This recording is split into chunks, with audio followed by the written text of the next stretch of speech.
Aba SFC bazzemu okulumba Palamenti olunaku olwaleero ne balagira kamera zonna ezibadde zigenda okuweerezwa ezibadde ziweereza emikolo egibadde zigenda mu maaso mu Palamenti zigibweko, era bonna aba TV ne bammibwa olukusa okufulumya ekintu kyonna ekigenda mu maaso mu Palamenti nga badde basoma lipoota oba nga balaga okutulugunyizibwa kw'eddembe ly'obuntu okugenda mu maaso mu Uganda bwetyo.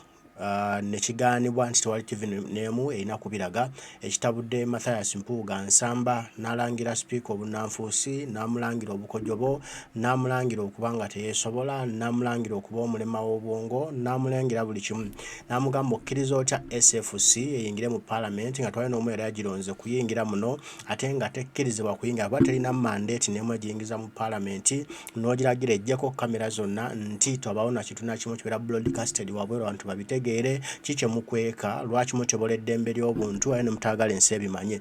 Mathias Mpuuga nsamba akubye emmeeza n'agamba nedda ssebo kino tekigenda kuba bwe kiti tegenda kuba mmanya ya nkoko era twagala kamera ziddeko twagala aba SFC abali muno bafulume kubanga tebakkirizibwa kubaamu. Sipiika no bimusobyeko ne matema ne gamudda ne bimudda ku matama n'atandika okutamattama n'atandika okutalamagga naye nga tewali kyakukola kuba wabaddewo order okuva ewa General Kaguta Museveni nti tewaba kintu na kimu kifulumizibwa ku mpewo tewaba kintu na kimu kirabibwa nsi kubanga ate okuswala jjukira bakamusalako ensimbi z'okukyobola eddembe ly'obuntu kati ate mwongere mukikubbemu stamp wakati mu Palamenti mulage eddembe ly'obuntu eryonoonebwa ekyo n'agamba alaamu alamaini waakiri mbatulugunya ne bibeera mu nzikiza ensi netabitegeera era toyinza kungamba nti waliwo walabye tamu Robert Bobi Wine. Kati njala tusooke tulabe luno olutalo olubadde wakati wa Mathias Mpuuga nsamba ne Sipiika Tayebwa kuba SFC bakkiriza okuyingira mu Palamenti ate nga tebakkirizibwa nga bwe byali luli kutogikwatako ne leero babikoze ne kamera zonna ne zivaako mbwensi obutamanya kikibadde kigenda mu maaso. Tutandise. Speaker, we are coming from the backdrop of a standoff in the House over matters relating to the demands we made on the floor of this House regarding disrespect of human rights and other tenant violations, Mr. Speaker. Your communication today relates to our own conduct, Mr. Speaker, and the mode of application of rules. There are two. I have received reports, Mr. Speaker, from my members that even when you are communicating to that effect, our space, our house is not safe, that we are actually surrounded. They're surrounded by the military, including vehicles in which some of us were dumped during the Tujikwatako debate, and they are surrounding Parliament, whether by your own instruction, whether by the intervention of external forces.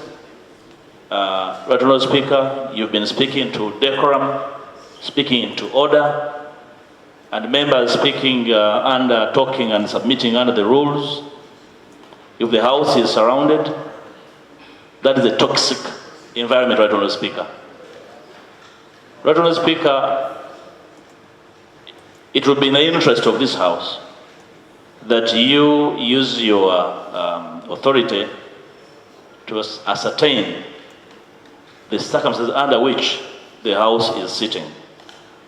And if we are sitting under duress, Mr. Speaker, then we have lost it as well, regardless of what the rules say.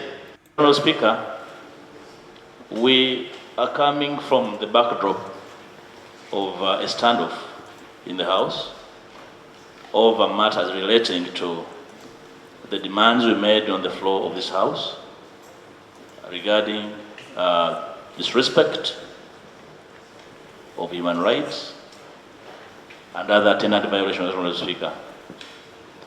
Your communication today relates to our own conduct, Mr. Speaker, and the mode of application of rules. There are two. I have received reports, Mr. Speaker, from my members that even when you are communicating to that effect, our space, our house is not safe, that we are actually surrounded. They're surrounded by the military, including vehicles in which some of us were dumped during the Tujikwatako debate, and they are surrounding Parliament, whether by your own instruction, whether by the intervention of external forces. Right Honourable Speaker, you've been speaking to decorum, speaking to order, and members speaking under, talking and submitting under the rules. If the House is surrounded, that is a toxic environment, Right Honourable Speaker. Right Honourable Speaker, it will be in the interest of this House that you use your authority to ascertain the circumstances under which the House is sitting. And if we are sitting under duress, Right Honourable Speaker, then we have lost it as well, regardless of what the rules say. Ndowooza embeera mugiwulira. Amagye galumbye Parliament ne gagisalako ensonda yonna, batudde munda, batudde wabweru, ebimotoka biyiiriddwa wabweru ebyamagye, bumotoka buliwo ni nkukwata buyiiriddwa wabweru. Kati Mathias Mpuuga nsamba yebuuza bano banonya eki, ate nga ne kamera zijjiddwako. Kano akatambi koolabwa akakwatiddwa mu labadaba style. Ng'omukulembeze Kyagulanyi Center mu Robert Bubano yatugamba nti ebintu tubikolenga mu labadaba style, era kyekikoleddwa olwaleero. Ke katambi kano koolaba kakufuniddwa mu ngeri ya labadaba style. Negamba kalina okufuluma ensi ekategeere kubeera ku likodi okumanya nti Parliament yalumbibwa. Kwaba onookyogeraku bogezi without evidence nga tewali katambi konna, bajagamba mulimba mmwe ani yagirumbako ne muwayiza nnyo Museveni. Akatambi ke kano tojja kafuna abantu walala wonna, tewali ajja kakulaga muntu yenna, kuba tewali kamera n'emu badde ekkirizibwa mu Parliament. Tewali kamera badde ekkirizibwa kukwata bintu, era zonna eza Parliament ezirimu eziri station ezolaba mu nsonda waggulu zonna baziswitchinze off.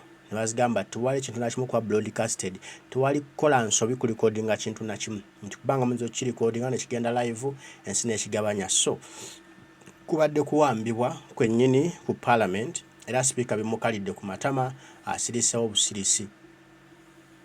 Awo nno osoberwa ensi gye tulimu. Tuli mbuwambe baganda bange, tuli mbuwambe baana ba taata, tulina okubaako kye tukola ekyenjawulo okununula eggwanga lyaffe.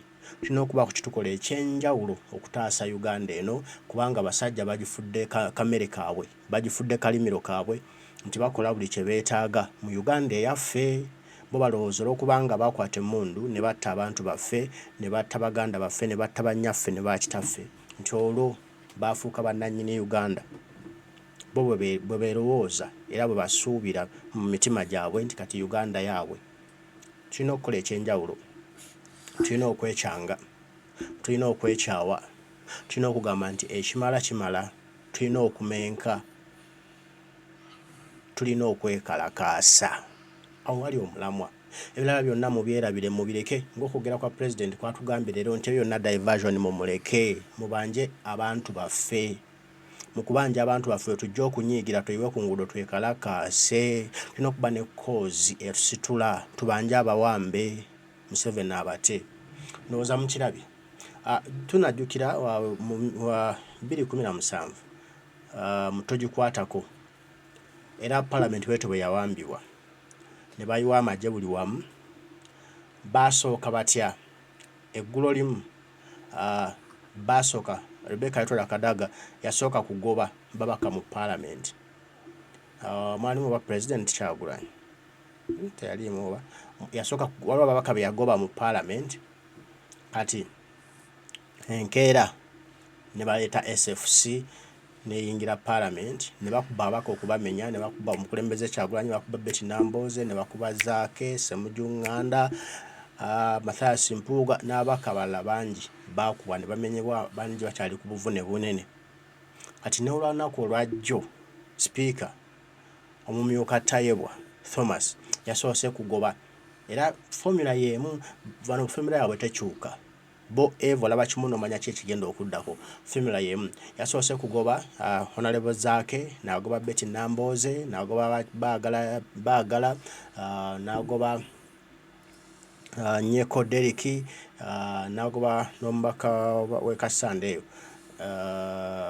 naye namugoba mu parliament baka batano abe yagobye kati oluvannyuma kuba nti yabagobye kati beyekwasizaako n'alisaako SFC eyingire mu parliament eremesa alipoota ya Kyagulanyi okufulumizibwa ku kamera obutambi okulagibwa ku kamera nti mulaba eddembe ly'obuntu ekyobolebwa mu Uganda tebaagala birabibwe kati bayisibe ku kiri nti ekirese SFC anti zaakabadde agenda kukomawo mu parliament anti Namboza adde agenda kukomawo mu parliament ku mpaka netweta SFC tuyambeko naye ng'okugoba Namboza oba Zaake mu parliament kyetagisa SFC oba poliisi ekolawo omulimu awo ne amicably waliwo kiraka waliwo poliisi ya parliament yeyina okukola ebyo talina background nga in babere mu ziyafeesi zaabwe naye waggulu tebakola ki tebagendayo kyekikuleesa SFC kubaddira kati kumenya bantu migongo kubadde kutta abantu migongo netabulanya tukatandikwa actinga wisely nga tukozesa brains tubakube tactically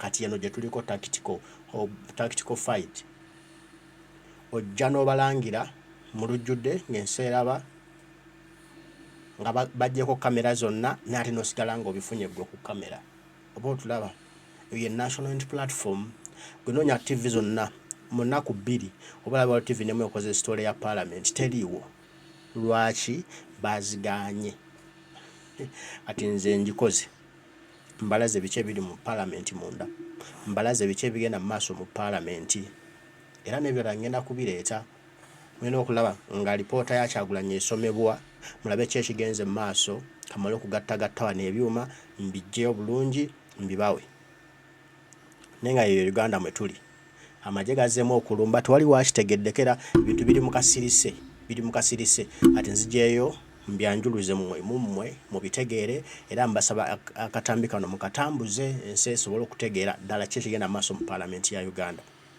byebyo nno nze wendi okuba nga mbijjayo mbireete mbibawe mumanye ebitasobola kati kubalagibwa TV za Uganda tusobole okutambula n'okumanya sagala tutambule mu kizikiza mu kibululu tulina okutambula n'okumanya tumanye ensi yaffe gyeraga ne gyeva mbaagala nnyo mwenna abaliko mwebale kubaako mwebale kutuwagira Mukama Katonda yebale kubawanga maanyi ne mujjanga okulaba okumanya bikyefa mu nsi yammwe tulina okumanya kuba bw'omanya ate ofuna wotandikira okugenda mu maaso mbagamba ndi mugezi nga mubuulire ndi mudezi nga mukobere wabwe batyo ndi mugezi nga mubuulire ndi mudezi nga mukobere kyekyo bwe kiri nze ebyange wange ngukoze saba mbasiibule tujja kuddamu tugambe ebigambo mweraba